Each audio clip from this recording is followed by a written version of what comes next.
إن الحمد لله ونحمده ونستعينه ونستغفره ونعوذ بالله من شرور أنفسنا ومن سيئات أعمالنا من يهده الله فلا مضل له ومن يضلل فلا هادي له وأشهد أن لا إله إلا الله وحده لا شريك له وأشهد أن محمدا عبده ورسوله أما بعد أعوذ بالله السميع العليم من الشيطان الرجيم بسم الله الرحمن الرحيم يا أيها الذين آمنوا اتقوا الله حق تقاته ولا تموتن إلا وأنتم مسلمون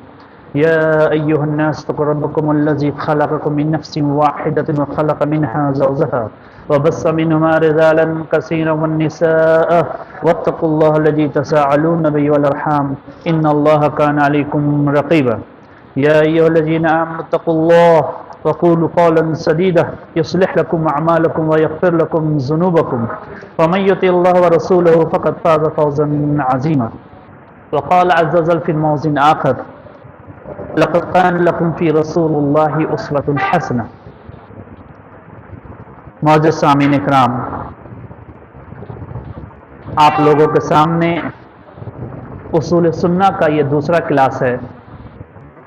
جو آپ لوگوں کے سامنے بیان کیا جا رہا ہے. پچھلے درس میں آپ لوگوں کے سامنے سنت کسے کہتے ہیں اور اہل سنت والجماعت سے کیا مراد ہے یہ بتلایا گیا کہ اہل سنت والجماعت سے مراد صحابہ کی جماعت ہے، تابعین، تبع تابعین کی جماعت ہے. سنت کسے کہتے ہیں؟ اللہ کے رسول صلی اللہ علیہ وسلم کے اقوال، افعال اور اس کے تقاریر کو، کہ جو اللہ کے رسول صلی اللہ علیہ وسلم نے کہا،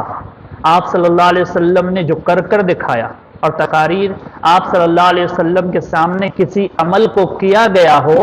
اور آپ نے اسے منع نہیں کیا یا آپ نے اسے ناپسند نہیں کیا، اسے سنت کہتے ہیں. تو یہ سنت، جو اصول سنت یعنی سنت کی بنیاد کن چیزوں پر ہے، امام احمد بن حنبل رحمۃ اللہ علیہ اپنی کتاب میں اس چیز کو ذکر کیا. لیکن پچھلے درس میں آپ لوگوں کے سامنے یہ بات آئی تھی کہ اس سے پہلے ائمہ اربعہ، جو ہم کہتے ہیں چار امام، جو چار امام کا کانسیپٹ ہے کہ چار امام ہیں، ان چار امام کو فالو کرنا چاہیے، تو وہ اپنی باتوں میں کہاں تک صحیح حدیثوں کو وہ فالو کرتے تھے، آج اس کے ماننے والے ان کی باتوں کو کتنا لیتے ہیں. تو ہم اس چیز کو دیکھیں گے کہ ائمہ اربعہ جو چار امام ہیں، ان میں سے سب سے پہلے امام جو ہے وہ امام ابو حنیفہ رحمۃ اللہ علیہ ہے. امام ابو حنیفہ رحمۃ اللہ علیہ یہ جو ہے یہ سن 80 ہجری میں پیدا ہوئے، سن 80 ہجری میں پیدا ہوئے اور ان کی وفات سن 150 ہجری میں ہوئی. یہ کوفہ میں پیدا ہوئے اور ان کی وفات بصرہ میں ہوئی. تو امام ابو حنیفہ کا پورا نام کیا ہے؟ اصل نام امام ابو حنیفہ ان کا حنیفہ نام نہیں ہے، بلکہ ان کا نام ہے نعمان بن ثابت. نعمان ان کا نام ہے اور ثابت ان کے باپ کا نام ہے، اور ان کے دادا کا نام تھا جوتی. تو یہ دراصل کیا تھے کہ یہ حنفی یعنی حنفیت سے تعلق رکھتے تھے، وہ اس وقت جو قبیلے تھے، اور یہ اپنے دادا کے طرف ہی مشہور ہو کر منسوب ہو کر ان کا نام حنفی پڑا، امام ابو حنیفہ. یہ جب پیدا ہوئے تو ان کے تعلق سے یہ کہا جاتا ہے کہ امام ابو حنیفہ جب پیدا ہوئے تو انہوں نے حضرت انس رضی اللہ تعالی عنہ سے ملاقات کی. اور جیسے حافظ ابن حجر عسقلانی رحمۃ اللہ وغیرہ کہتے ہیں کہ عبداللہ بن اوفا رضی اللہ تعالی عنہ سے بھی ان کی ملاقات ہے. اور یہ ملاقات یعنی کہ جب ان کی عمر یعنی 87 سال کے ہوئے، یعنی کہ یہ 7 سال ہوا، 80 یعنی پیدا ہوئے سے اس کے 7 سال کے بعد عبداللہ بن اوفا رضی اللہ تعالیٰ عنہ کا انتقال ہوا، اور حضرت انس رضی اللہ تعالیٰ عنہ ان کے دور خلافت یعنی ان کے دور میں 12 سال تک زندہ رہے. انہوں نے ان سے ملاقات کی، ملے. یہ شروع سے بہت ذہین اور فطین تھے، اور یہ اپنے باپ کے ساتھ ثابت جو تھے ان کے باپ، ان کے ساتھ یہ کپڑے کی تجارت کرتے تھے، ریشم کی تجارت کرتے تھے، وہ بیچتے تھے. تو تعلیمی دور میں یعنی کہ طالب علمی کے دور میں انہوں نے جو علم حاصل کیا اور علم حاصل کرنے کے بعد اپنے باپ کے ساتھ تجارت میں لگ گئے اور لگ گئے اس میں کام وہ کرنے لگے، اور ان کا یہ مشغلہ تھا کہ جب وہ کام کرتے تھے بہت ایمانداری کے ساتھ کرتے تھے۔ انہوں نے جب اپنے غلام کو کچھ کپڑا ریشم کا بیچنے کے لیے دیا تو انہوں نے یہ کہا کہ دیکھیے اس چیز میں جو ہے آپ لوگ دیکھیں گے کہ کچھ عیب ہے، اسے عیب بتا کر اسے بیچنا۔ اس غلام نے وہ عیب نہیں بتلایا بلکہ وہ بنا بتلائے ہوئے بیچ دی۔ جب امام ابو حنیفہ کو پتا چلا تو وہ پتا کیا کن سے بیچا گیا، ان کا نام کیا تھا، بہت مشکل سے کچھ لوگوں کا پتا چلا جن کے پیسے کو انہوں نے واپس کر دی، اور کچھ لوگ نہیں ملے تو انہوں نے اپنے پورے کے پورے پیسے کو اللہ کے راہ میں صدقہ کر دیا کہ ہم یہ دھوکے والے پیسے کو ہم نہیں لیں گے، کیونکہ اللہ کے رسول صلی اللہ علیہ وسلم کی حدیث ہے من غص فلیس منا، جو دھوکہ دے وہ ہم میں سے نہیں۔ یہ حدیث اللہ کے رسول نے یہ بات کب کہی کہ آپ صلی اللہ علیہ وسلم ایک مرتبہ بازار میں ایسے گھومنے کے لیے نکلے کہ دیکھے کہ کچھ لوگ یہ کہ گیہوں بیچ رہے، بعض روایت میں کہ کھجور، جو جب اندر ہاتھ ڈالا تو آپ صلی اللہ علیہ وسلم کے ہاتھوں میں تری محسوس ہوئی، بھینگا پن، اور اوپر سوکھا ہوا۔ تو اللہ کے رسول نے پوچھا کہ یہ کیا ہے؟ بولا اللہ کے رسول پچھلی رات بارش ہوئی، بارش کے سبب سے کیا ہوا کہ یہ ہمارا ہاتھ جو ہے یعنی کہ گیہوں جو ہے بھینگ چکا تھا تو ہم نے اس کے اوپر سوکھا گیہوں کو ڈال دیا۔ آپ نے فرمایا من غص فلیس منا، جو دھوکہ دے وہ ہم میں سے نہیں، تم نے اس سامان کے عیب کو چھپایا، یہ پیسہ لینا تمہارے لیے جائز نہیں۔ اسی لیے حضرت امام حنیفہ نے اس چیز کے تحت انہوں نے اپنے پورے کے پورے پیسے کو اللہ کے راستہ میں صدقہ کر دیا۔ ان کے اندر شوق کب پیدا ہوا علم حاصل کرنے کا کہ وہ اپنے باپ کے ساتھ ایک مرتبہ ملک شام کے سفر میں جب گئے تو امام شعبی ان سے ملاقات ہوئی۔ تو جیسے آج ہم کیسے کسی بچے سے ملتے ہیں تو پوچھتے ہیں کہ کیا کر رہے ہو، تمہارا مشغلہ کیا ہے، تو یعنی پوچھنے کا مقصد یہ ہے کہ تم کہاں پڑھ رہے ہو، کیا کر رہے ہو ابھی، تو وہ ان کا بھی یہی پوچھنے کو، وہ بولے کہ میں تجارت میں آیا، بولے میں یہ نہیں پوچھ رہا ہوں تم کہاں جا رہے ہو کیا کر رہے ہو، میرا مطلب یہ ہے کہ تم کچھ علم حاصل کر رہے ہو۔ وہ کہے کہ نہیں میں علم حاصل نہیں کر رہا، میں نے طالب علمی تک میں نے تھوڑے سے جماعت تک پڑھا، اس کے بعد میں نے چھوڑ دی۔ تو انہیں امام شعبی یہ کہتے ہیں کہ میں تمہارے ذہن میں تمہارے چہرے پہ ایک علم کا نور دیکھ رہا ہوں، تمہاری ذہانت اور فطانت کو میں دیکھ رہا ہوں، اسے ضائع اور برباد مت کرنا، اسے اللہ کے راستے میں اللہ کے دین کی خدمت کے لیے لگا دو۔ اور ان کی بات یہ سننا تھا کہ امام ابو حنیفہ اس چیز میں لگ گئے اور یہ علم حاصل کرنے لگے، اور علم حاصل کرنے لگے، اور انہوں نے بڑے بڑے اساتذہ سے علم حاصل کیا جو اس دور کے تھے، ان لوگوں سے انہوں نے علم حاصل کیا جس میں عطا ابن رباح کا بھی ذکر آتا ہے، جس میں اور بھی جو امام حماد کا بھی ذکر آتا ہے، ان سب سے انہوں نے علم حاصل کیا، اس سے علم لیا۔ اور اس کے بعد یہ علم لینے کے بعد وہ جب مدینہ میں یعنی کہ وہ جب درس کا کام کر رہے تھے، درس و تدریس کا کام کر رہے تھے، تو آج اگر دیکھا جائے کہ ان کے ماننے والے جو لوگ ہیں، ان کے اساتذہ یعنی ان کے اساتذہ میں سے بڑے بڑے علماء کا نام آتا ہے، ان کے تلامذہ جو تھے، جو ان کے شاگرد تھے، ان کا نام اگر دیکھا جائے تو امام یوسف ہے، ان کے بعد امام محمد ہے، امام افتخار ہے، جو یہ لوگ ان کے بعد ان کے اس دین کی دینی کام کو آگے لے کر چلے۔ آج ان کے طرف یہ منسوب کیا جاتا ہے کہ امام ابو حنیفہ فقہی مسائل میں وہ بہت مہارت رکھتے تھے، یعنی قرآن اور حدیث کا اگر نہیں مل جائے تو اپنے عقل سے اس چیز کا وہ مسئلہ آخذ کرتے تھے، جو چیز ان کو مل جائے تو ان کا اگر نہیں ملتا تھا تو اس چیز میں وہ خاموش رہتے تھے، یعنی کہ اپنے عقل سے اگر ہوتا تو رائے دیتے، تو زیادہ تر پہلی کوشش یہ ہوتی کہ اللہ کے یعنی کہ قرآن میں مل جائے یا اللہ کے رسول کے سنت میں مل جائے، تو اسی طرح سے وہ مسئلے کو لیتے تھے۔ آج ان کے طرف جن کتابوں کو منسوب کیا جاتا ہے جیسے در مختار ہوا، ہدایہ ہوا، فتاوی عالمگیری ہوا،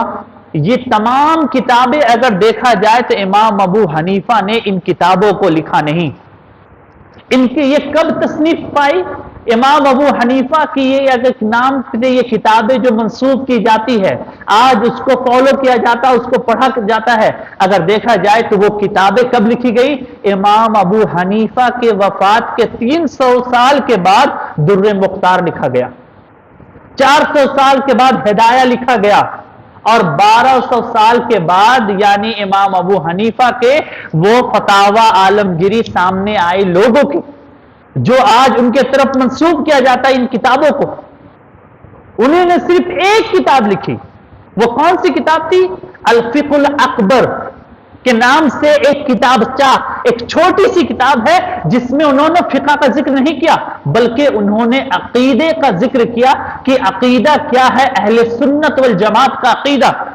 جو آج اس کے فالوورز ان عقیدے کو ماننے سے وہ اعراض کرتے ہیں، اس کو فالو نہیں کرتے، جبکہ انہوں نے اپنی کتاب میں عقیدے کو لکھا، وہ عقیدہ جو صحابہ کے تعلق سے لوگوں میں تھا کہ کون صحابہ سب سے بڑے، حضرت علی سب سے بڑے ہیں یا حضرت ابو بکر بڑے ہیں یا عثمان، تو انہوں نے یہ بتلایا کہ اللہ کے رسول کے بعد سب سے بڑا مقام اگر کسی کا ہے تو حضرت ابو بکر صدیق کا، اس کے بعد عمر فاروق کا، اس کے بعد عثمان کا، اس کے بعد علی کا، اور اس کے بعد انہوں نے بتلایا کہ کسی بھی صحابہ کے ایمان میں تمہیں شک نہیں کرنا چاہیے، صحابہ جو کہے ان کے باتوں کو تمہیں لینا چاہیے، یہی اہل سنت والجماعت کا عقیدہ ہے۔ انہوں نے اپنے اس کتاب میں یہ لکھا کہ اللہ رب العالمین کو تم جب پکارتے ہو تو اس ذات کو پکارو، اور اللہ رب العالمین ہے کہا الرحمن علی العرش استوى، وہ کہے کہ اللہ رب العالمین ہر جگہ نہیں ہے بلکہ آسمان پہ ہے۔ آج بہت بڑے بڑے لوگ ماننے والے، ان کے فالوور سے بڑے بڑے علماء اگر دیکھا جائے جو فقہ حنفی کو فالو کرتے ہیں، وہ کہتے ہیں کہ اللہ ہر جگہ ہے۔ ارے ان کی کتاب جو ہے، آپ یہ کتاب کو اٹھا کر دیکھیں فقہ الاکبر، وہ کیا لکھتے ہیں کہ اللہ رب العالمین نے قرآن میں کہہ دیا کہ الرحمن والعرش استوى، کہ رحمان عرش پر ہے، تو ہمیں اس پہ ایمان لانا ہے، اپنے ذہن کو نہیں لگانا ہے کہ اللہ ہے کہ نہیں ہر جگہ، اس چیز کو ہمیں نہیں کرنا ہے، اللہ ہر جگہ نہیں ہے۔ آج اس کے عقیدے کو کوئی نہیں مانتے۔ انہوں نے اس اپنے کتاب میں یہ لکھا کہ اس کے ساتھ ساتھ ہمیں یہ دیکھنا ہوگا کہ جو اللہ رب العالمین ہر جگہ، اللہ رب العالمین کا ہاتھ ہے، تبارک الذی بیدہ الملک، کہ اللہ رب العالمین کی ہاتھ ہے، کہ اس سے ہاتھ سے مراد ہمیں صرف ہاتھ لینا ہے، یہ نہیں کرنا کہ اللہ کی سلطنت بہت بڑی ہے۔ جیسے آج ہم کسی بادشاہ کے تعلق سے کہتے ہیں کہ اس کی ہاتھ بہت لمبے تک دور تک ہے، تو اس کا کیا مطلب ہوتا ہے؟ سلطنت بہت پھیلے ہوئے۔ تو ہم انسانوں کی طرح اس چیز کو ہم نہ رائج کرے کہ اللہ رب العالمین کا ہاتھ سے ہم اس کی سلطنت مراد رہے۔ ہمیں نے اللہ صحابہ نے یہ بتلایا کہ اللہ کا ہاتھ ہے، تو ہمیں اس پہ ایمان لانا ہے کہ اللہ کا ہاتھ ہے، نہ کہ ہمیں اس ہاتھ کی تعویل کرنا ہے، نہ اس کو ہمیں یہ ثابت کرنا کہ انسانوں کی طرف ہے، کیونکہ اللہ قرآن میں خود کہتا ہے لیسا کمثلہ شیء، اس کے جیسا کوئی نہیں، تو تم کیسے کہہ رہے ہو انسان کی طرح ہے؟ یا کیسے اللہ رب العالمین نے اپنے ہاتھ کو یہ ثابت کیا کہ کیا اللہ کے رسول صلی اللہ علیہ وسلم کہ اللہ رب العالمین کے ہاتھ سے مراد سلطنت ہے؟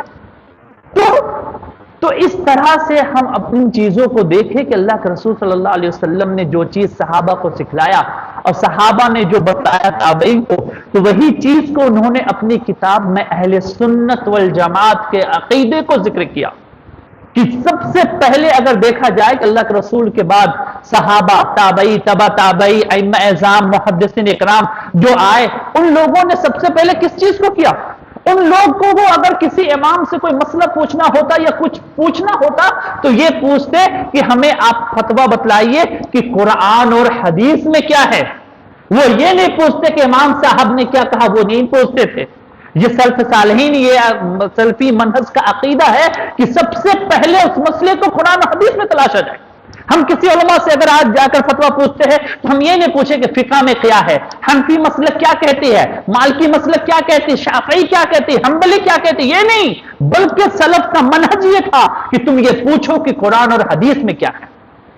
آج ہم کتنا پوچھتے ہیں؟ اس وقت بھی امام ابو حنیفہ سے جو اگر پوچھا جاتا تو یہی پوچھا جاتا ہے کہ یہ کیا قرآن اور حدیث میں یہ مسئلہ موجود ہے جس چیز کو بیان کیا۔ تو آج ہمیں بھی اس چیز کو دیکھنا کہ امام ابو حنیفہ نے جس مسئلے کو بیان کیا ہم اس مسئلے کو لے کے چل رہے کہ نہیں۔ یہ عقیدہ ہے، عقیدے سے اپنے دماغ کو ہم درست کریں کہ ان کا عقیدے پہ انہوں نے سب سے پہلے کتاب چاہ لکھا، اور فقہ الاکبر آج ان کی کتابوں کو کوئی مانتا نہیں۔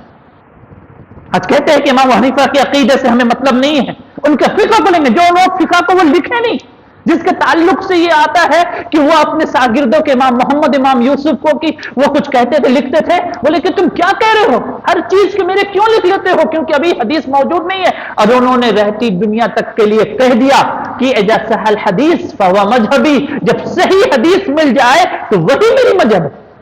اب اس چیز کو ہم چھوڑ چکے ہیں، اس کا مطلب یہ نہیں۔ اس کے بعد ہم اس چیز کو دیکھیں کہ کیا اللہ کے رسول صلی اللہ علیہ وسلم کی یہ امام حنیفہ نے جو کہا کہ جب صحیح حدیث مل جائے وہی میرا مذہب ہے، تو کیا آج اس مذہب کے تحت آج اگر صحیح حدیث کسی کو اگر بتلایا جاتا ہے تو کہتے ہیں کہ امام حنیفہ نے تو یہ کہا، ہم کیسے اس کو چھوڑ دیں؟ ان کی قول کو ہم کیوں چھوڑ دیے؟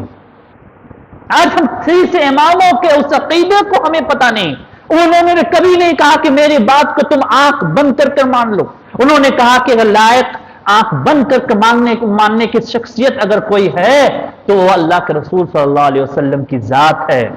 جس میں اللہ رب العالمین نے جو کہا کہ ان کنتم تحبون اللہ فاتبعونی، جس اللہ نے کہا کہ تم دعویٰ کرتے ہو کہ تم اللہ سے محبت کرتے ہو، پہلے میرے نبی کی تم اتباع کر کے دکھاؤ، تب میں تجھ سے محبت کروں گا۔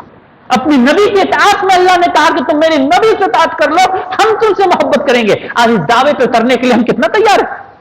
قل اطیعوا اللہ واطیعوا الرسول، اللہ کے رب العالمین نے قرآن میں کہا کل میری یعنی میری اطاعت کرو، اپنے میرے رسول کی اطاعت کرو۔ تو یہ ہے آنکھ بند کر کے جہاں پر اللہ رب العالمین نے ہمیں حکم دیا کہ میرے نبی کے علاوہ کوئی معصوم عن الخطا نہیں ہے، تو یہی امام صاحب نے بھی اس مسئلے کو بیان کیا۔ آج اس مسئلے کو پہ ہم کوئی چیز ہمیں اٹل نہیں ہے یا اس چیزوں کا ہمیں علم نہیں، تو ہمیں دیکھنا چاہیے کہ اس وقت وہ کہتے تھے کہ آج بہت ساری، کیونکہ ان کے ٹائم میں کوئی حدیث کی کتاب لکھی نہیں گئی، آج بہت ساری ایسا ہے کہ ان کے تعلق سے کہا جاتا ہے کہ انہوں نے حدیث کی کتاب بھی لکھی جو کہیں پر ثابت نہیں ہے کہ انہوں نے حدیث کی کتاب بھی لکھی۔ انہوں نے ایک ہی کتاب لکھی اور فقہ الاکبر، اور کوئی کتاب نہیں، اور 185 ہجری میں ان کی وفات ہوئی، اور ان کی جب پیدائش ہوئی 80 ہجری میں، ان کے بعد اگر دیکھا جائے تو دوسرے امام جو ہے امام مالک رحمت اللہ علیہ، تو امام مالک رحمت اللہ علیہ ان کی پیدائش کب ہے؟ وہ 93 ہجری میں پیدا ہوئے امام مالک۔ تو امام مالک جو ہے یہ مالک بن انس، ان کے والد کا نام انس تھا، اور یہ انس ان کے یہ والد کا نام تھا انس، اور امام مالک رحمت اللہ علیہ یہ راز قول کے مطابق یہ مدینہ میں پیدا ہوئے،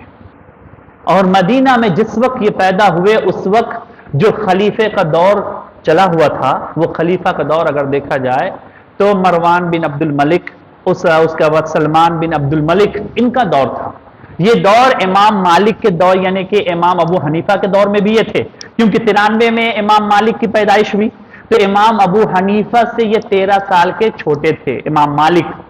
اور ان کے دور خلافت میں بھی یہ مروان بن عبد الملک اور سلمان بن عبد الملک ان کی خلافت تھی۔ مروان بن عبد الملک کے دور خلافت میں حجاج بن یوسف جو تھے، وہ حجاج بن یوسف وہ اتنا ظالم تھے کہ جن کے بارے میں عمر بن عبد العزیز کہتے ہیں کہ حضرت آدم علیہ السلام سے لے کر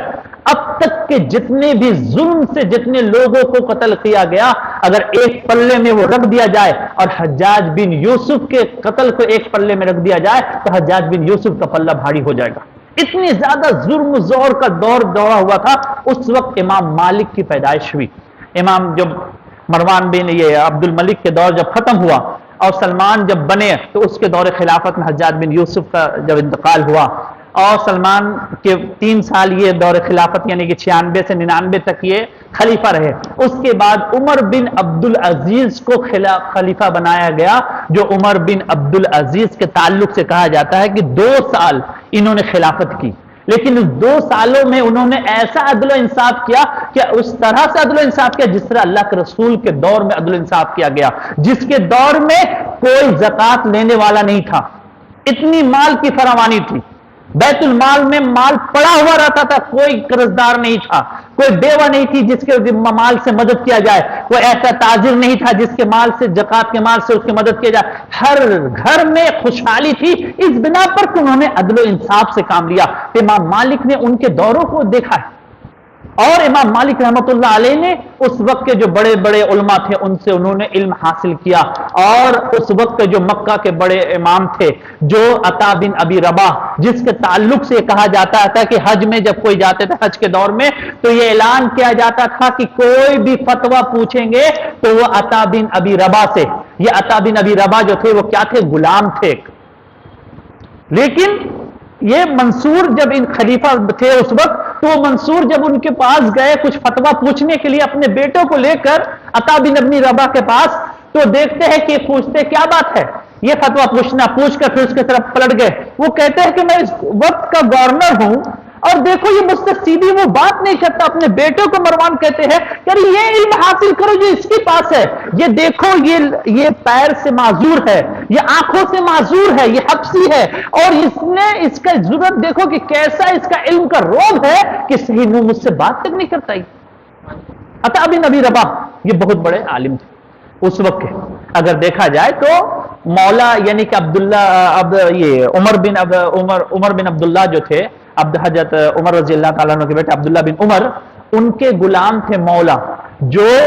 اس وقت کے اگر دیکھا جائے تو وہ اس وقت درس دیتے تھے، یعنی درس و تدریس کا کام کرتے تھے، اور ان کے شاگرد تھے امام مالک جو ان کے درس میں بیٹھتے تھے۔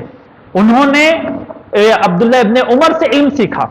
اور وہ علم سیکھ کر وہ لوگوں کو بتلاتے تھے، ان کے درس میں رہتے تھے امام مالک بھی۔ امام مالک نے یہ کہا کہ یہ ان کے دور کے وہ جو تھے یعنی کہ غلام، ان کے دور میں مولا کہ یہ آپ شاگرد تھے، ان کے درس میں بیٹھتے تھے، تو یہ مولا اگر دیکھا جائے تو اگر آپ علم کے اگر معاملے میں دیکھا جائے تو تفسیر میں اگر دیکھیے تو یہ غلام یعنی جو تھے، تو غلامی کا مطلب یہ نہیں کہ غلامی وہ تھے، وہ غلام تھے لیکن اللہ نے ان کو اتنا علم دیا تھا، جیسے قتادہ ہوئے، مولا ہوئے، ان کی آپ دیکھیے کہ آپ جتنی بھی تفسیر ہے، مجاہد ہوئے، ان کے تفسیروں کو اگر دیکھا جائے تو امام ابن کثیر وغیرہ انہی کی تفسیروں کو ذکر کیا، جو قتادہ مجاہد کے تعلق سے یہ کہا جاتا ہے کہ امام مجاہد یہ کہتے ہیں کہ جیسے ابن تیمیہ بھی کہتے ہیں امام مجاہد کی تفسیر میں کہ امام مجاہد کی اگر تفسیر آ جائے تو تم آنکھ بند کر مان سکتے ہو۔ کیوں مان سکتے ہو؟ کیونکہ انہوں نے پورے قرآن کو ایک ایک حرف بائے حرف عبداللہ ابن عباس سے 3 مرتبہ ختم کیا، اور اس کو تفسیر کے ساتھ کہ اس کی کیا تفسیر ہوگی، کہ اللہ کے رسول نے کیا فرمایا ہے، اس آیت کا کیا معنی ہے، انہوں نے 3 بار ختم کیا۔ جب قتادہ سے یعنی کہ مجاہد سے کوئی ذکر آ جائے تفسیر کے تعلق سے تم اسے فوراً مان لو۔ تو قتادہ اور مجاہد ان کے دیکھیے کہ آپ تفسیر میں ان کی پکڑ ہے کن کی،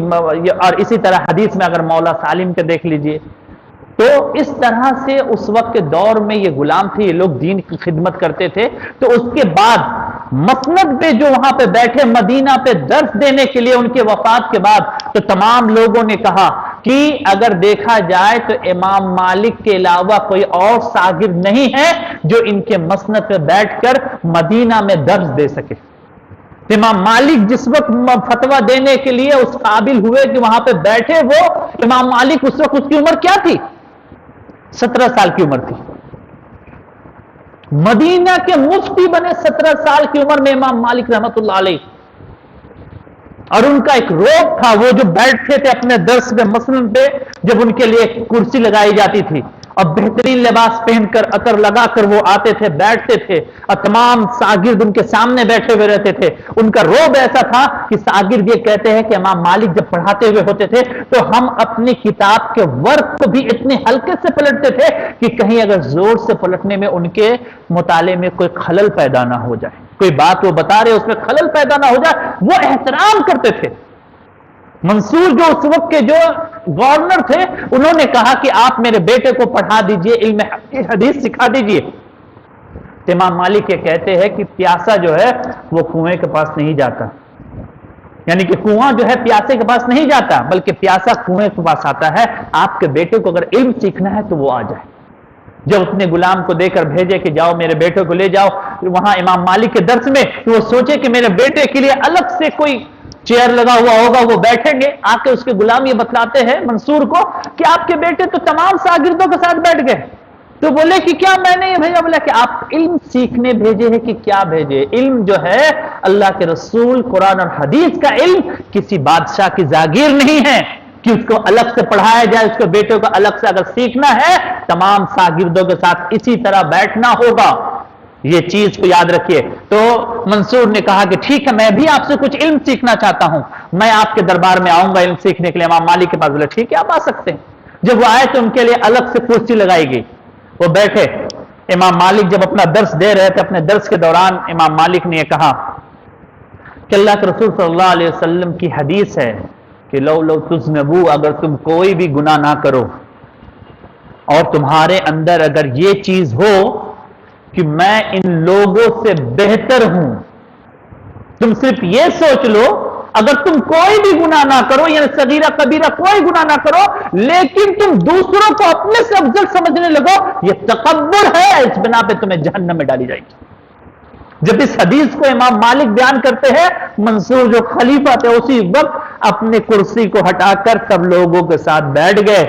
کیونکہ امام مالک نے اس حدیث کی تشریح کی کہ کل قیامت کے دن بہت سارے لوگوں کو ایسا بلایا جائے گا جو آج اپنے رتبے کی وجہ سے یا اپنے پیسے کی وجہ سے لوگوں میں ایک ممتاز شخصیت بناتے ہیں۔ یہ کہتے ہیں کہ کوئی ہے جو لاؤ کسی عالم کو میرے پاس، یا کوئی جاننے والے کو مجھ سے پوچھے، یا مجلس میں آتے ہیں تو اس حال میں آتے ہیں کہ لوگ دیکھ کر یہ کہے کہ دیکھو کتنا بڑا یہ عالم ہے، یہ کتنا پیسے والا ہے۔ اگر کوئی شخص اس لحاظ سے کسی محفل میں داخل ہوتا ہے یا اس لحاظ سے کہیں پر اپنا خاص مقام بنا کر بیٹھنا چاہتا ہے تو اللہ کے رسول یہ کہے کہ یہ متکبرانہ انداز ہے، یہ تکبر کی علامت ہے، ایسا شخص کل جہنم میں داخل ہوگا۔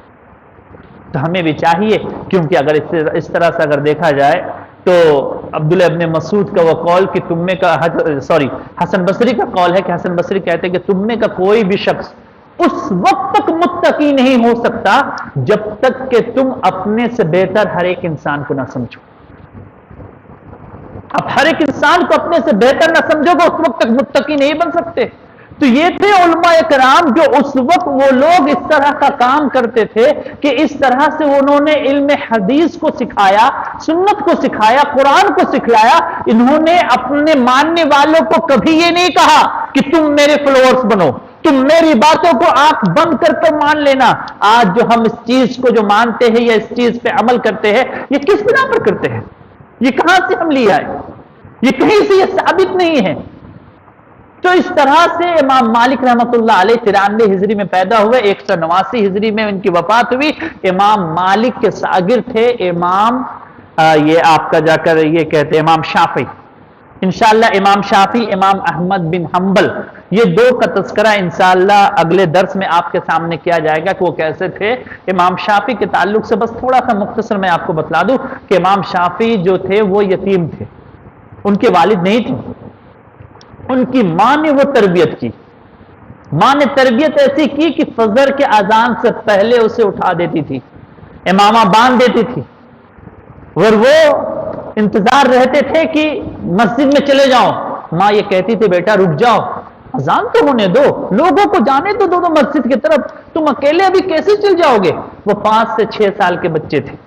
اور ماں نے وہ تربیت دی کہ فجر کے وقت وہ سب سے پہلے اٹھ کر تیار رہتے تھے۔ امام شافعی کا ذہن اتنا تیز تھا کہ موطا امام مالک جو رکھی ہوئی یہاں پہ پیلا رنگ کی کتاب یہ دیکھ رہے ہیں، یہ پوری کی پوری کتاب کو موطا امام مالک کے پاس پڑھنے سے پہلے انہوں نے 9 دن میں یاد کر لیا تھا، پوری کتاب سند اور متن کے ساتھ۔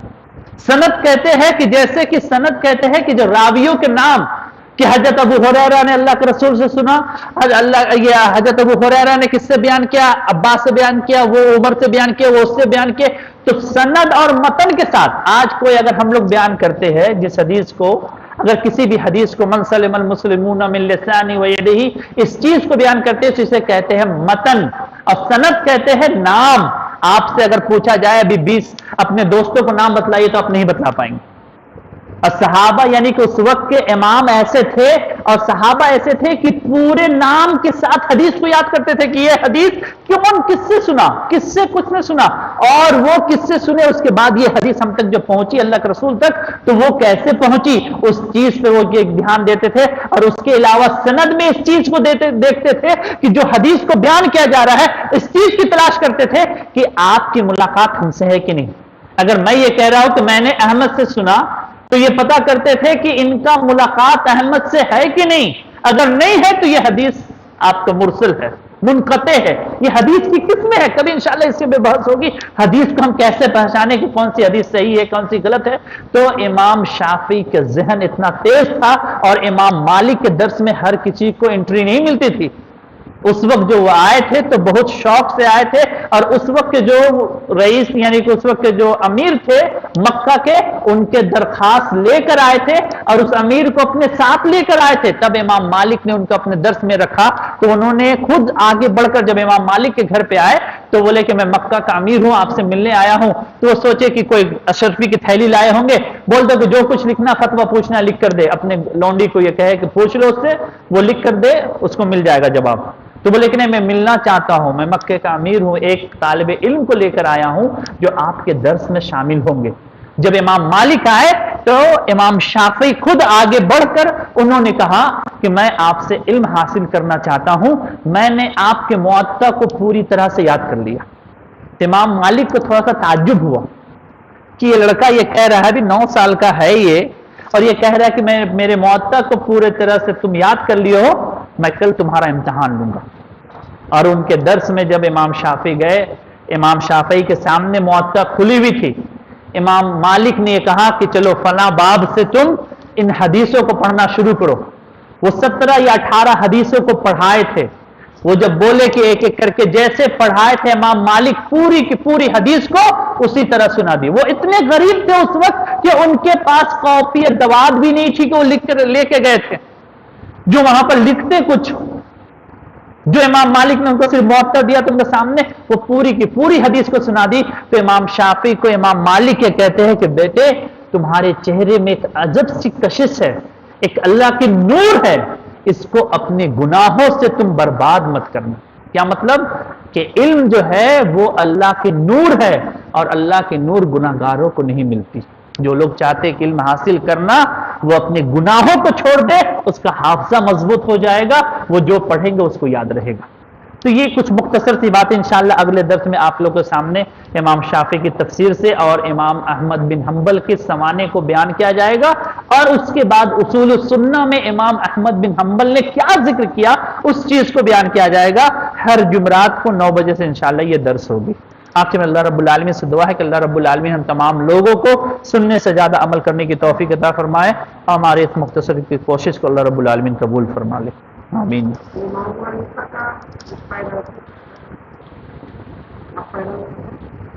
جی ہاں بولیے۔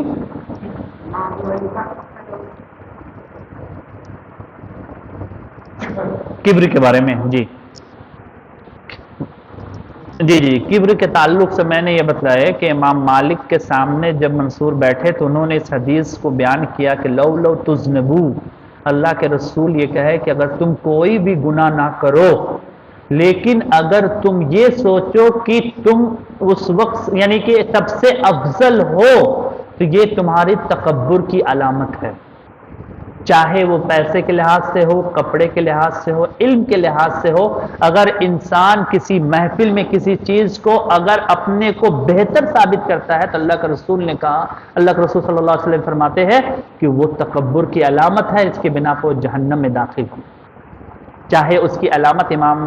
مالک نے کہا کہ چاہے آپ الگ سے کرسی رکھے یا الگ سے اپنی محفل میں آنے کا انداز ہو یا لوگوں سے بات کرنے کا ایک طریقہ ہو یا ایسی آواز کے ذریعے سے آپ آئے یا الگ سے کرسی، یہ تمام چیز تکبر ہے۔ جو یہ چیزوں کو بیان کیا جاتا ہے تو ہمیں چاہیے کہ ہم اپنے آپ کو دیکھیں کہیں یہ علامت ہمارے اندر تو نہیں ہے، کسی محفل میں ہم اپنے آپ کو بہتر تو نہیں سمجھ رہے۔ اللہ کے رسول نے کہا گناہ نہ کرو، لیکن اگر یہ سوچتے ہو کہ ان سب سے ہم افضل ہیں، ہم زیادہ متقی پرہیزگار ہیں، تو یہ چیز غلط ہے۔ اگلے درس میں آپ کو بتلایا جائے گا کہ امام بھی جو تھے اس وقت وہ لوگ کس طرح سے یہ تہجد کی پابندی کرتے تھے۔ اس وقت تہجد کی پابندی ایک عام بات تھی، سب اللہ والے تھے، آج تو خاص لوگوں کو یہ موقع ملا۔ انشاءاللہ وہ امام شافعی اور امام احمد بن حنبل کا جب ذکر ہوگا تو تہجد کی فضیلت میں کچھ باتیں بھی آپ کو بیان کی جائے گی۔ جی اور کوئی سوال ہے؟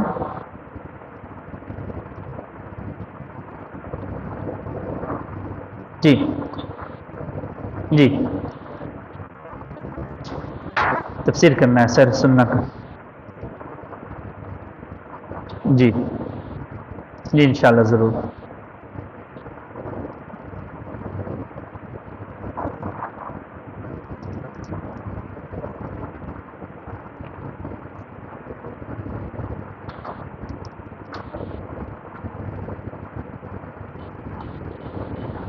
اور کوئی سوال ہے کسی کا؟ اور جی بولیے.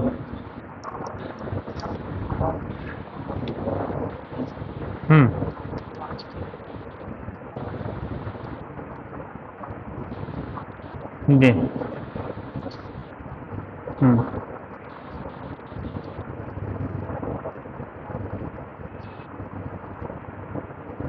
جی دیکھیں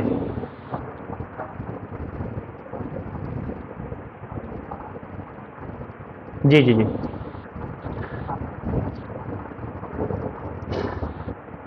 جی ایک دم ضرور. دیکھیں امام اگر اب دیکھا جائے تو امام یہ کہ امام وقی سے امام شافعی نے اپنے شغل حفظ کا شکایت کی کہ میرا حافظہ بہت کمزور ہو گیا. آپ کوئی حافظہ مضبوط کرنے کا کوئی نسخہ بتلائیے. تو انہوں نے کہا العلم نور من نور اللہ، کہ علم جو ہے وہ اللہ کے نور میں سے ایک نور ہے، اور اللہ اپنے نور کو اپنے گناہگار بندوں کو نہیں دیتا. جو لوگ جتنا گناہگار ہے، یہ علم اگر کسی کے پاس ہے، چاہے وہ عالم بھی ہو، اگر اس کے پاس علم ہے اور وہ علم کے ساتھ ساتھ اگر وہ اس کے اندر اللہ تعالیٰ عمل کی صلاحیت اسے چھین لے گی. کیوں اللہ نے کہا لما تقولون ما لا تفعلون، کہ تم وہ چیز کیوں کہتے ہو جو خود نہیں کرتے؟ یہ کس کے بارے میں ہے؟ یہ وہ علماء کو ذکر کیا گیا ہے. علماء سے خطاب ہے اللہ رب العالمین کا کہ تم کہتے جو ہو کرتے کیوں نہیں ہو؟ کیوں؟ کیا اس کے پاس علم نہیں ہے؟ علم ہے، لیکن گناہ کی وجہ سے اللہ ان سے توفیق چھین لیتا عمل کا. آج بہت سارے لوگوں کو بہت یہ علم ہے اسلام کا، لیکن اس سے عمل نہیں. کیوں نہیں ہے؟ کیونکہ گناہ کا سبب. ہمیں علم نافع کیوں؟ اللہ کے رسول نے کہا کہ ہر فجر کے بعد اللہ کے رسول صلی اللہ علیہ وسلم کی جو دعا ہوتی تھی، اللہم انی اسألک علما نافعا ورزقا طیبا وعملا متقبلا. علم نافع سے مراد دنیا و آخرت کا علم. نفع بخش علم وہی ہے جو آپ کو آخرت میں فائدہ، جو قبر میں فائدہ، جو حشر میں فائدہ دے، وہی نفع بخش علم ہے. آج ہمیں اگر نفع بخش علم نہیں مل رہا ہے، کیوں اللہ کے رسول نے یہ کہا کہ سب سے پہلے عالموں سے ہی جہنم کو سلگایا جائے گا؟ کیونکہ اس کا علم اسے فائدہ نہیں پہنچایا، اس کے گناہوں کے سبب اللہ نے علم کی توفیق اس سے چھین لی. تو آج اگر ہم یہ علم جو ہم کہہ رہے ہیں کہ علم جو ہمیں مل رہا ہے، وہ علم کو اگر اپنے اندر باقی رکھنا چاہتے، عمل کے ساتھ اپنی گناہوں کو ہم چھوڑ دیں، چاہے گناہ جس طرح کے بھی ہے، جھوٹ کے گناہ ہیں، غیبت ہو، چگلی ہو، یا پھر آپ جا کر فحاشی ہو، کسی بھی طرح کی تنہائی کی گناہ ہو، تمام گناہوں کو جب تک ہم نہیں چھوڑیں گے یہ علم ہمارے اندر نہیں آ سکتی. تو ہمیں چاہیے کہ اس طرح کے میسج ہم لوگوں کو دیں. ان لوگوں کو جو آپ نے کہا کہ جو زیادہ عمر کے پہنچ گئے، ان لوگوں کو یہ علم نہیں ہے تو ان تک یہ پہنچائے. تو ضرور یہ ایک کار ثواب ہے، ہم پہنچا سکتے ہیں پمفلیٹ کے ذریعے سے،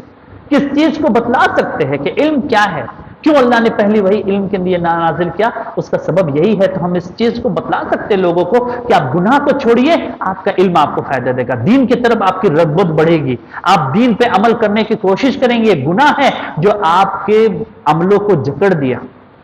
کیونکہ پہلے سلف صالحین یہ کہتے تھے کہ مجھے توفیق نہیں ہوتی ہے تہجد میں اٹھنے کی، بولے کہ تمہارے گناہ ہیں جو اللہ تم سے توفیق تہجد کی تم سے چھین. آج بہت سارے لوگ جو تہجد نہیں پڑھتے، وہ دیکھے کئی کون سے گناہ کرتے ہیں جو اللہ تمہیں راتوں کو نہیں اٹھاتے. اس کا سبب یہ ہے کہ اللہ تمہارے گناہوں کے سبب سے. تو گناہ ایک ایسی چیز ہے کہ جس سے علم بھی اس کا فائدہ نہیں دیتا.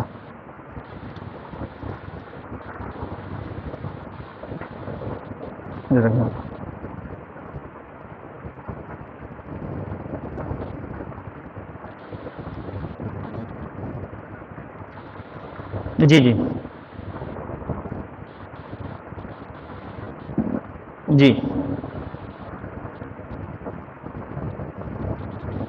جی ہاں جی ہاں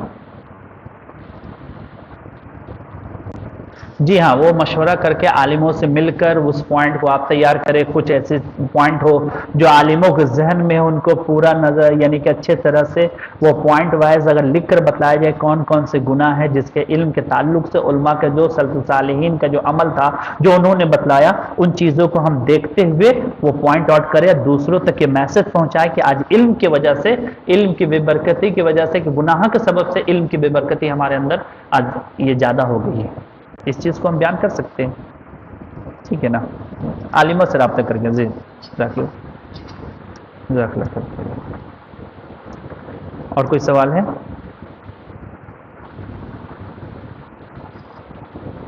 چلیے کلاس کو ختم کیا جائے، جزاک اللہ خیر۔ السلام علیکم ورحمۃ اللہ وبرکاتہ۔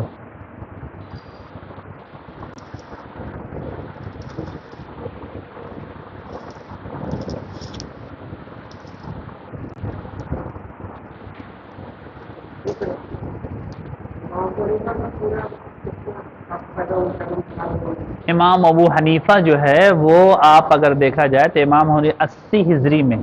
پیدا ہوئے اور 150 ہجری میں ان کی وفات ہوئی۔ جی منسوب ان کے حنفی نام، حنفی امام ابو حنیفہ ان کا حنفی نام نہیں ہے، حنیفہ ان کا نام نہیں ہے، ان کے دادا کے یعنی کہ خاندان کی طرف منسوب کر کر ان کو امام حنیفہ کہا جاتا ہے۔ ان کا نعمان بن ثابت ان کا اصل نام نعمان نام ہے۔ بیٹی کا نام نہیں ہے، ان کے دادا کا نام تھا، ان کے پر پوتے جو ہوئے نا وہ نے ان کا سزر جو بیان کیا، ان کا نسب نامہ جو بیان کیا، اس میں انہوں نے پورا چیز کو بیان کیا، دادا کے تعلق سے بتلایا۔ ابو حنیفہ اگر کہا جائے کہ حنیفہ تو باپ کی طرف بھی، تو باپ بھی تو دادا کا، یعنی کہ باپ کا قائم مقام ہے دادا، تو ابو حنیفہ اگر کہا جائے تو وہ دادا بھی مراد ہے اس سے، کہ دادا کی طرف منسوب کیا جا رہا ہے، وہ باپ کی طرف نہیں، باپ کا نام تو ثابت تھا۔ بہت سارے لوگ ہوتے کہ جن کے باپ کو کوئی نہیں جانتا لیکن دادا کے نام سے بہت مشہور ہوتے، تو یہ بھی اپنے دادا کے نام سے مشہور ہوئے، کیونکہ اس وقت وہ صحابہ سے ملے ہوئے تھے، ان کے دادا، ان کی ملاقات تھی، وہ غلام تھے۔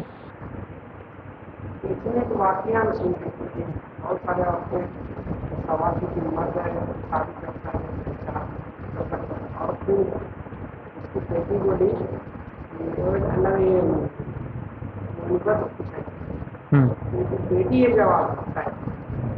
بنا تو بولے کہ ہم بتا دیں گے اس کا جواب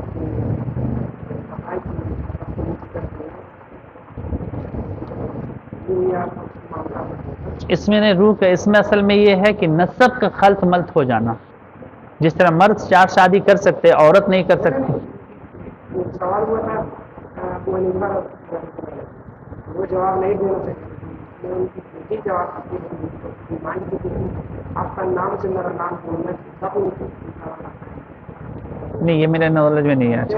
اچھا دیکھ لیں گے انشاءاللہ، اگر دیکھ کر ہوگا تو اگلے درس میں بتلا دوں گا آپ، ٹھیک ہے؟ چلیے